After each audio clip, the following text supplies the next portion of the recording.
माझ्या बहिणीला मी माझ्या मुलीप्रमाणे सांभाळलं होतं. तिला मोठं होताना आणि कुटुंबाला आर्थिक हातभार लावताना बघितलं होतं. पण आज तिच्याकडे बघवतही नव्हतं. तिची अवस्था इतकी वाईट होती की तिच्या शेवटच्या क्षणी ती फक्त पाणी मागत होती. पण मी माझ्या बहिणीला शेवटी पाणीही देऊ शकले नाही. भाऊ बहिणीला घरातून डोलीत पाठवतो, पण माझी बहीण आज अर्थीवर गेले.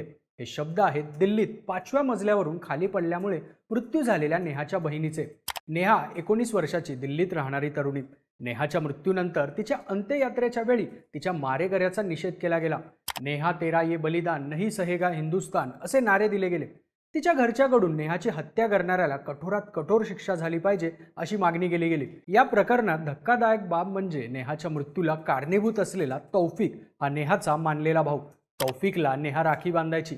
नेहाच्या घरच्यांशी त्याचे चांगले संबंध होते. घरी त्याचं येणं जाणं होतं. पण तोच तौफिक बुरखा घालून आला, नेहासोबत भांडण केलं आणि थेट नेहाला 5व्या मजल्यावरून धक्का दिला.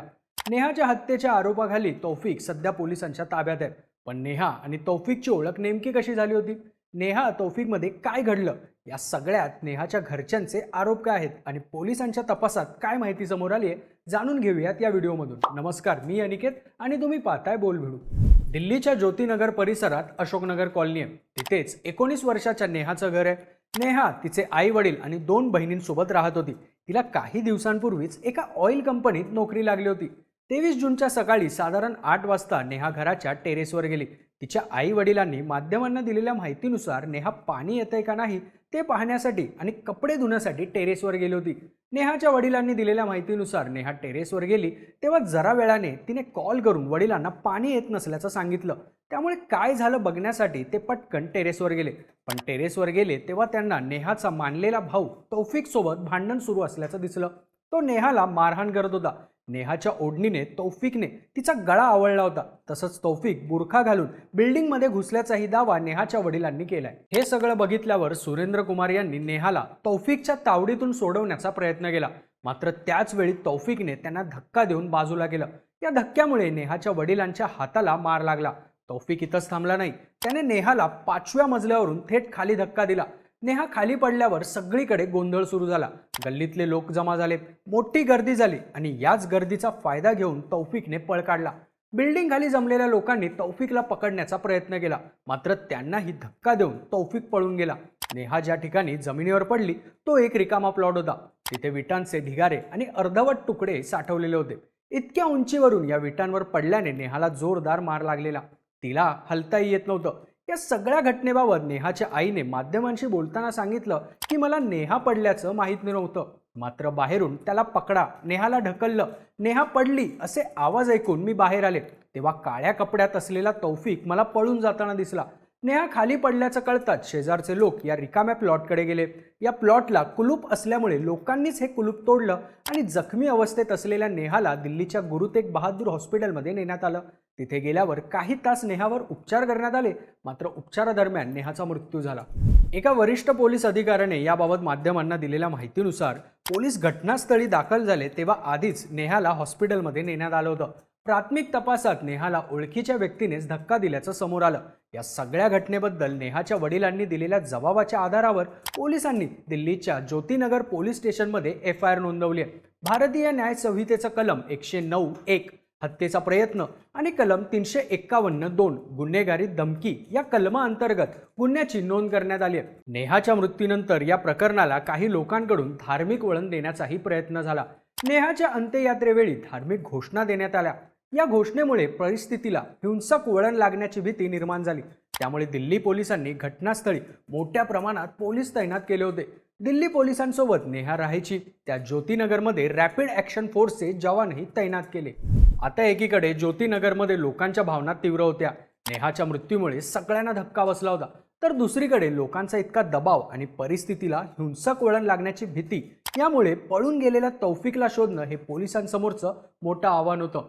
CCTV फुटेज, कॉल रेकॉर्डिंगवरून तौफिकचं लोकेशन ट्रेस करण्यात आलं. त्यानुसार दिल्ली पोलिसांनी सर्च ऑपरेशन राबवत 24 जूनच्या रात्री उशिरा तौफिकला उत्तर प्रदेशच्या रामपूरमधल्या तांडामधून ताब्यात घेतलं. तौफिकची आता दिल्ली पोलिसांकडून चौकशी सुरू आहे. तौफिकच्या चौकशीनंतर या सगळ्या प्रकरणाचा खुलासा होईलच. पण या सगळ्यात काही प्रश्न उपस्थित होतात. ते म्हणजे नेहा आणि तौफिक हे एकमेकांचे मानलेले बहीण भाऊ कसे?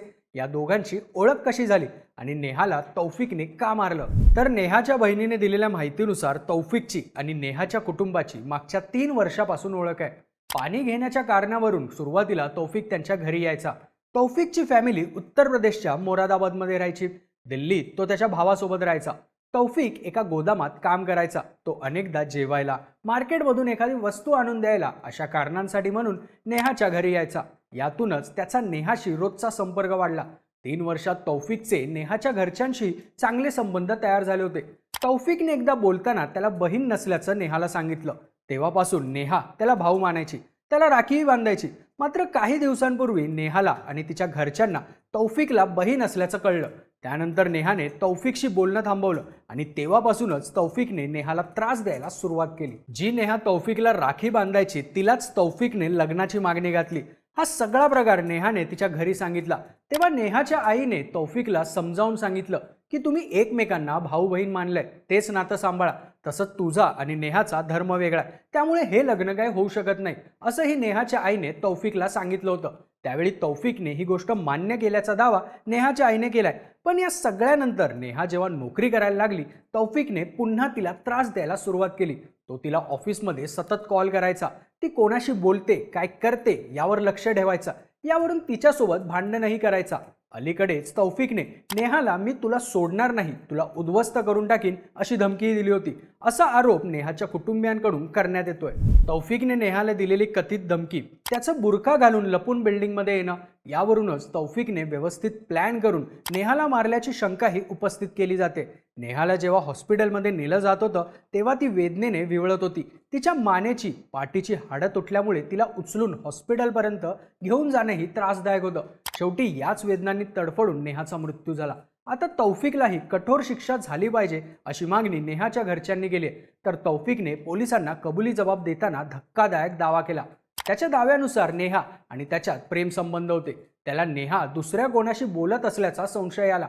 नेहाच्या घरच्यांनी किंवा नेहानं आपल्याला पाहिलं तर आपल्याला तिला भेटता येणार नाही हे माहीत असल्यानं तो बुरखा घालून लपून नेहाला भेटायला गेला. मात्र तेव्हा दोघांमध्ये भांडण झालं. त्यामुळे तौफिकने दिलेली माहिती खरी आहे का? नेहा आणि तौफिक यांच्यात प्रेम संबंध होते का, की तौफिक दिशाभूल करण्याचा प्रयत्न करतोय, याचाही तपास पोलिसांकडून केला जातोय. कारण नेहाच्या घरच्यांनी माध्यमांना दिलेल्या प्रतिक्रियांमध्ये या दोघांमध्ये बहीण भावाचंच नातं असल्याचं सांगितलंय. त्यामुळे या सगळ्या प्रकरणात तौफिकने दिलेली माहिती खरी की नेहाच्या घरच्यांनी दिलेल्या प्रतिक्रिया, हा प्रश्न महत्त्वाचा आहे. तसंच जर भेटण्यासाठी गेला होता तर तौफिकने नेहाचा गळा आवळण्याचा प्रयत्न केला. त्यानं नेहाला जीवे मारायच्या उद्देशानंच खाली ढकलून दिलं का? आणि हे सगळं त्यानं आधीच प्लॅन केलं होतं का? या प्रश्नांची उत्तरं मिळणं अजूनही बाकी आहे. ही उत्तरच नेहा आणि तौफिकच्या नात्याचं, त्यांच्यातल्या भांडणाचं आणि नेहाच्या हत्येचं गूढ सोडवणार आहेत.